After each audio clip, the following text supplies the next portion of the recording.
Hi, அனைவருக்கும் வணக்கம்.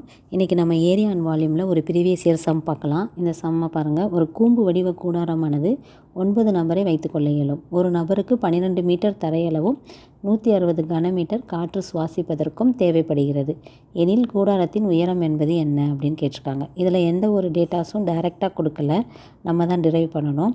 இப்போ இதுதான் அந்த கூம்பு மாதிரி வச்சுட்டோன்னா இதில் வந்து ஒரு நபருக்கு வந்து ஒரு 12 மீட்டர் தேவைப்படுது. அப்போ இது என்ன மீன் பண்ணுதுன்னா ஏரியாவை மீன் பண்ணுது. மொத்தம் எத்தனை பேர் இருக்க முடியும்? 9 பேர் இருக்க முடியும். ஒரு ஆளுக்கு 12ன்னா 9 பேருக்கு எவ்வளோ தேவை அப்படின்னு கேட்டிருக்காங்க. ஸோ இது ஒரு ஆன்சர். இன்னொன்று என்ன கேட்குறாங்க, 160 கனமீட்டர்னு சொல்லியிருக்காங்க. ஸோ கனமீட்டர்னு வந்துட்டாலே அது வந்து என்னவாக இருக்கும்? வால்யூம். ஸோ ஒரு ஆளுக்கு வந்து 160, அப்போ 9 பேருக்கு 9 × 160. இப்போ 9 × 12 இது வந்து எதை மீன் பண்ணுதுன்னா கீழே இருக்க ஏரியா தானே.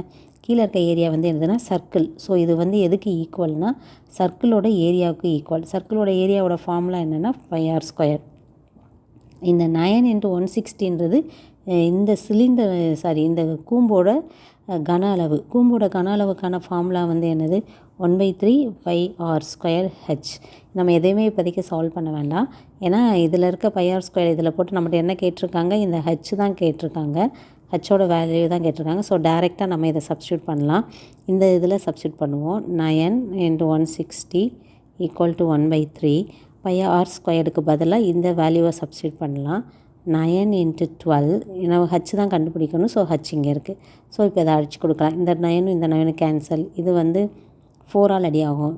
3 3 12 4 16. இந்த பக்கம் இருக்கிறதுல இந்த 3யும் கேன்சல் ஆகிரும். ஸோ ஹச் = ரிமைனிங் இருக்கிறது 40 மீட்டர். ஸோ த ஆன்சர் வந்து 40 மீட்டர். தேங்க்யூ.